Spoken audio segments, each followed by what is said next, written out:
श्री सच्चिदानंद सद्गुरु साईनाथ महाराज की जय।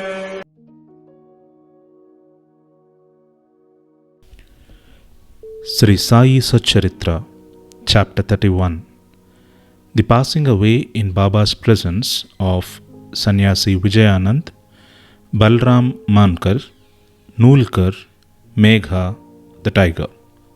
In this chapter, Hemad Pant describes the passing away of certain devotees and the tiger in Baba's presence. Preliminary. The last wish or thought that a man has at the hour of death determines his future course. Sri Krishna has said in Gita that he who remembers me in his last moments come verily to me, and he who meditates otherwise at the time goes to what he longs for. We cannot be certain that we can entertain a particular good thought at our last moment, for more often than not, we are more likely to be frightened and terrified by death. Hence, constant practice is necessary for enabling us to fix our mind on any desired good thought at any moment. All saints, therefore, recommend us to remember God and chant His name always, so that we may not be perplexed or perturbed when the time for departure comes. The devotees on their part surrender themselves completely to the saints, fully believing that the saints would guide and help them in their last moments. A few such causes will be noted here. 1. Vijayanand. A sannyasi from Chennai named Vijayanand started on a pilgrimage to Manas Sarovar. En route, on hearing Baba's fame, he halted at Shirdi. There, he met one Somdevaji Swami of Haridwar and enquired from him about the Manasarovar trip. The Swami told him that the Sarovar was 500 miles above Gangotri and described to him the difficulties of the journey, which is plenty of snow and the change of dialect every 50 kos, and the suspicious nature of the local people, who give a lot of trouble to the pilgrims on the way. On hearing this, the sannyasi was dejected and cancelled the trip. Then, when he went to Baba and prostrated himself before him, Baba got enraged and said, "Drive out this useless sannyasi. His company is of no use." The sannyasi did not know Baba's nature. He felt discomforted but sat there watching things that were going on. It was the morning darbar and the masjid was overcrowded. Baba was being worshipped in various ways.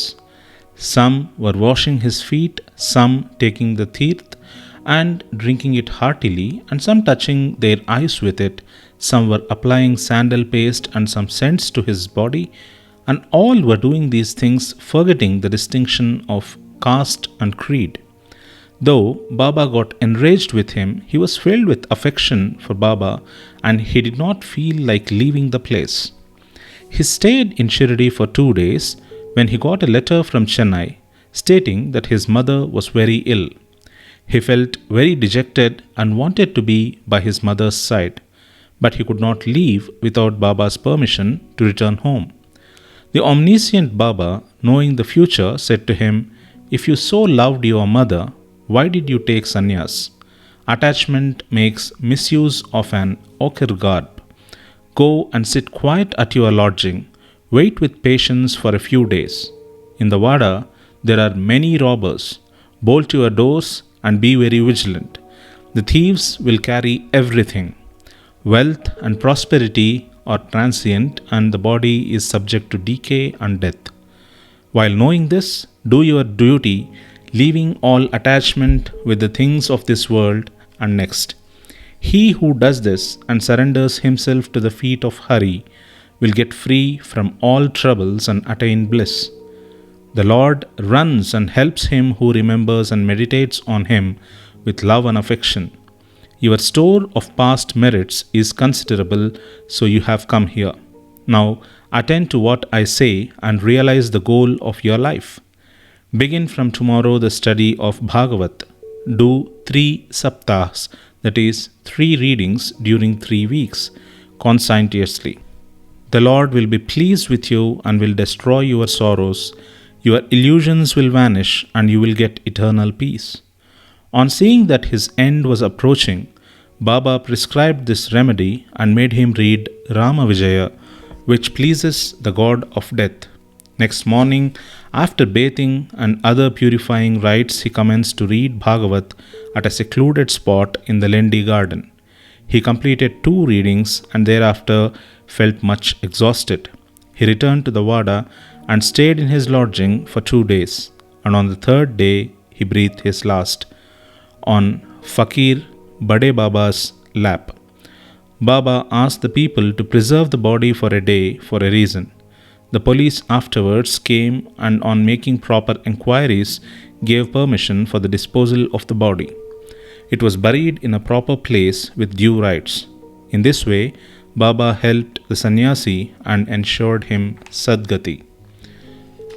Balram Mankar. There was a householder devotee of Baba by name Balram Mankar. When his wife passed away, he got dejected and, entrusting his household to his son, left home and came to Shirdi and lived with Baba. Being pleased with his devotion, Baba wanted to give a good turn to his life, and he did it in this way. He gave him rupees 12 and asked him to go and live in Machendragad, district Satara. Mankar was first unwilling to go and stay away from Baba, but Baba convinced him that he was giving the best course for him and asked him to practice meditation thrice a day in the Gad. On believing in Baba's words, Mankar went to the Gad. He was much pleased with the serenity, pure water, healthy air, and the surroundings of the place, and began to practice assiduously the meditations as recommended by Baba. After some days, he got a revelation. Generally, bhaktas get revelation in their samadhi or trance states, but in Mankar's case, he got it when he came down to his ordinary consciousness from his trance. Baba appeared to him in person. Not only that Mankar saw him, but he also asked him why he was sent there. Baba replied, "In Shirdi, many thoughts and ideas begin to rise in your mind, and I sent you here to bring your unsteady mind to rest. You thought that I was in Shirdi with a body composed of the 5 elements and 3.5 cubits in length. Now you see and determine for yourself whether the person you see here now is the same you saw at Shirdi. It is for this reason that I sent you here." Then, after the period was over, Mankar left the Gad and proceeded to his native place, Bandra. He wanted to travel by rail from Pune to Dadar, but when he went to the booking office to get a ticket, he found it very much crowded. He could not get his ticket soon when a villager with a langoti, piece of cloth on his waist and kambali on his shoulder, turned up and said, "Where are you going?" "To Dadar," replied Mankar. Then he said, "Please take this Dadar ticket of mine. As I have some urgent work here, I have cancelled my Dadar trip." Mankar was very glad to receive the ticket and was taking out money from his pocket when the rustic disappeared in the crowd. Mankar tried to find him out in the crowd, but in vain. He waited for him till the train left the station, but found no trace of him. This was the second revelation Mankar got in a strange form. Then Mankar, after visiting his home, again returned to Shirdi and remained there at Baba's feet, following his bidding and advice. In the end, he was very fortunate to leave this world in the presence of Baba. Tatya Sahib Nulkar. Hemad Pant gives no particulars regarding Tatya Sahib Nulkar except the bare mention of the fact that he gave up his ghost in Shirdi. A brief summary of his account that appeared in the Sai Leela magazine is given here. Tatya Sahib was a sub-judge at Pandarpur in 1909. When Nana Sahib Chandorkar was Mamaltadar there, both met often and exchanged words. Tatya Sahib did not believe in saints, while Nana Sahib respected them. Nana Sahib often told him the Leelas of Sai Baba and pressed him to go to Shirdi and see Baba. Nolkar finally agreed to go to Shirdi on two conditions. One, he must get a Brahmin cook, and two, he must get good Nagpur oranges for the presentation. Both these conditions were providentially fulfilled. A Brahmin came to Nana Sahib for service and he was sent to Tatya Sahib, and a fruit parcel containing 100 beautiful oranges was received by Tatya Sahib. The consignor being unknown, as the conditions were fulfilled, Tatya Sahib had to go to Shirdi.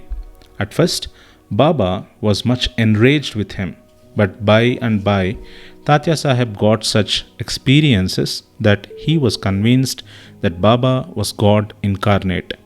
So he was enamored of Baba and stayed there till his death. As his end was approaching, sacred literature was read out to him, and at the last hour, Baba's Padatirth was brought and given to him for drinking. Baba, on hearing of his death, said, "Oh, Tatya went ahead of us. He won't be reborn." Megha. The story of Megha has been already described in chapter 28. When Megha died, all the villagers followed the funeral procession. Baba also accompanied them and showered flowers on Megha's body. After the obsequies were performed, tears flowed from Baba's eyes, and like an ordinary mortal, Baba showed himself overcome with grief and sorrow. Then, covering the body with flowers and crying like a near relation, Baba returned to the masjid. Many saints have been seen giving Sadgati to men, but Baba's greatness is unique. Even an animal like tiger came to Baba's feet for being delivered from demerits. It is this story which will be narrated now. Tiger. 7 days before Baba passed away, a wonderful incident occurred at Shirdi. There came a country cart and stopped in front of the masjid. A tiger was on the cart, fastened with iron chains, with its agonized face turned to the rear. It was suffering from some painful malady. Its keepers, 3 darweshis, had been taking it from place to place and making money by exhibiting it. It was the means of their subsistence. They tried all sorts of remedies to cure it from the malady it was suffering from, but all in vain. Then they heard of Baba's fame and came to him with the animal. They got it down with chains in their hands and made it stand at the door. It was naturally fierce besides being disease-ridden, so it was restless. The people began to look at it with fright and amazement. The Darweshis told Baba everything about the animal and with his consent brought it before him. As it approached the steps, it retreated on account of the awe of Baba and hung its head down. When both saw each other, it got on to the step and looked at Baba with affection.